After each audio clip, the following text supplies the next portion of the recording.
Hi there, and a very warm welcome to this video series on my top 10 reverb tips. My name's Larry Holcomb, aka Get to Know, and I'm really excited to be delivering this video series. It's going to be really nice to have a deep dive into reverb. So in this first video, we're going to talk a little bit about reverb, and we're going to go through our initial tip, which is actually creating space for reverb to kind of exist. Now, the track I've got here is a remix I did about a year ago now for an artist called Julian Maverick. Now, the track isn't out yet, but the original track is here, The Frequency, and this is Julian's project here on Spotify, so make sure you check that out.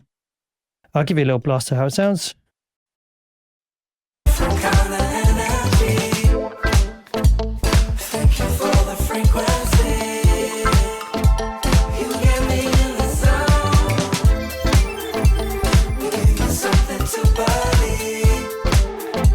So you get the picture. So this is from my Get to Know project. Okay, so in the first video, we're going to talk a little bit about reverb at a basic level, and we're going to go through the first tip that I've got. So what is reverb and what's reverb made up of? Well, obviously reverb recreates the sound of real spaces, or it can be digital emulations of real spaces. Now, reverb is made up of three aspects. The dry sound itself. So let's say we put a reverb just on the master here, just so we can kind of play around with this. So we have the dry sound itself. Then we have early reflections. Now, early reflections are the initial reflections that you get from the surface around you. So if you were in, say, a church and you spoke or you clapped, you'd get initial reflections from the floor. Maybe if you were closer to a wall, you get reflections back from the wall, any objects that were close to you. And then the reverb tail would be made up of the late reflections and the reverb decay. And that's going to be influenced a lot by the material that the space is made of. So if you were in like a padded room, that's going to be a lot less kind of diffuse and have a lot shorter reverb tail than, say, a tiled room, for example. So early reflections, as I said, are those initial reflections from the objects and the surfaces around us. And the reverb tail is those later reflections where the sound's reverberating around the overall space. And we can play with that, which we're going to look at later. Now, diffusion, you can see there's a diffusion parameter here. That is going to be basically the number of echoes that make up that reverb. So reverb is just actually loads and loads of little delays so close together that we perceive it as being reverb. And we can actually determine how dense we want that diffusion to be. So how quickly that reverb is going to build up, essentially. So it's going to be like thicker or more sparse sounding. That's a diffusion parameter. Now, obviously, we have different modes for reverb as well. You can see some of those in here. I'm using Vintage Verb because I know that's a plugin that a lot of people have. And we also have a pre-delay here, which is going to be the amount of time it takes between the dry sound and the reverb. And we're going to talk about that a lot more later on. Okay, so that's just an introduction to reverb, essentially. So we're going to talk a lot about, obviously, the dry sound. That's what we're dealing with. Early reflections, which we can use to our advantage to stop things getting overloaded with reverb. And then, obviously, the reverb tail, the late reflections. Okay, so let's just take this off for now. So my first tip is you need to create space for reverb. Luckily, I've kind of done this with this project. I'm not sure if I did this for a Groove 3 video series because I've been very organized here, so maybe I did. But if you were to take your kind of rough mix and you don't do any EQing, any compression, you don't set like a front-back perspective and a top-down approach where you kind of EQ frequencies so everything has its little place, and you kind of stretch the mix up and down, left and right, front and back, there's actually no space for the reverb to exist in. Now, if you produced the track really well and you did loads of sound design on each individual element, or maybe there will already be loads and loads of space for the reverb to exist in. But it's generally a good idea to try and sculpt the mix so you actually have space to fill with reverb. Because if you can't hear the reverb, it's kind of just extra information which is going to cloud your mix. So my kind of general golden rule is I need to be able to hear the reverb. And if I can't hear it, then it's better to use something else if I'm trying to get a sense of space. Now, let me show you what I mean. So you can see up here, we've got direction mixers here.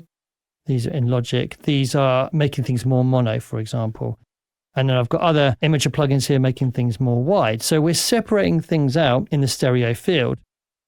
There's not a huge amount of panning here, especially when it's something which I think is, going to get played in a club. I'm not a massive fan of doing too much panning because obviously it means one sound's going to be coming out of one speaker more than the other. And in a kind of club environment, that's not really optimal. So I use much more stereo imaging effects. So here we have EQ. So you can see like there's little bits and pieces done with the EQ here. You can see just to try and create space for each individual element. Some of them don't have anything on them at all. So yeah, not a huge amount of EQ because again, if you produce the track well, you shouldn't really have to do too much EQing. But let's take these effects out.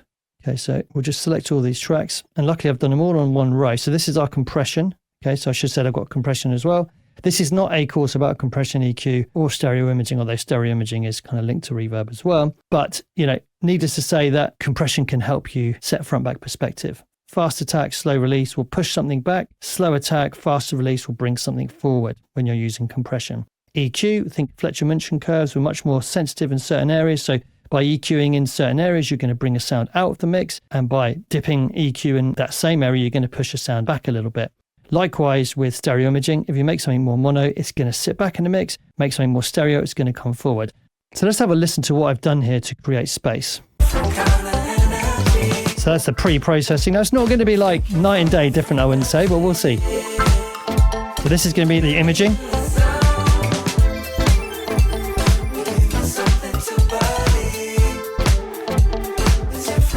Or maybe it will be night and day different.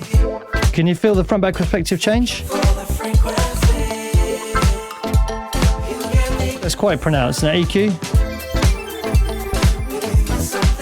Less obvious because I don't think I did a huge amount of EQ here. And let's try the compression.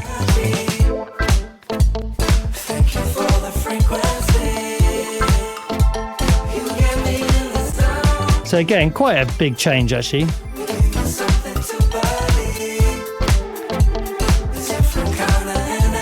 So once again, all out.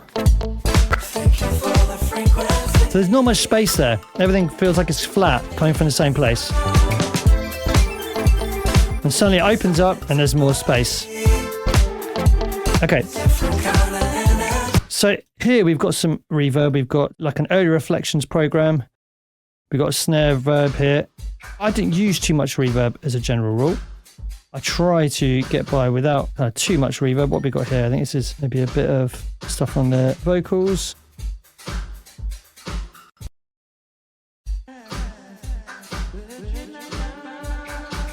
That's more of a delay program. Okay, so if we basically focus on this early reflections and this reverb and feel again the difference when we have this processing out, let's turn the reverb and the early reflections up a little bit. Let's feel whether we get kind of a better perception of them with the processing in.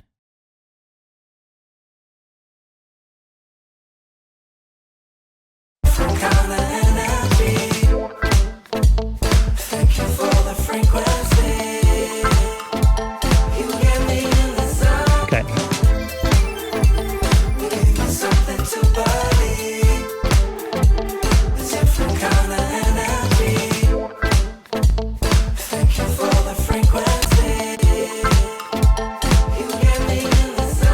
So we've still got that reverb playing here.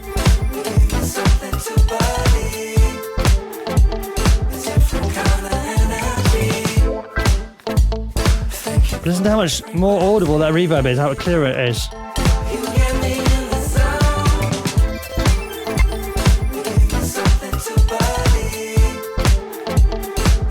It's much more mush when that processing out. So that is tip number one, vitally important, is if you're producing a track, if you're the artist as well, and you're working, it's your vocals or whatever, you might want to put some reverb on there just so you can stand listening to it, of course. But for me personally, when I'm doing a mix down, reverb's towards the end of the process, I might work on the reverb side of things. And I try and get things nice space, nice separation before I add in the reverb. So I'm actually creating the space to then fill out tastefully with reverb. So that's tip number one. Make sure your stereo imaging, your EQ, your compression is designed to create space for your reverb. Okay, let's jump into another tip. So I'll see you then. Thanks for watching.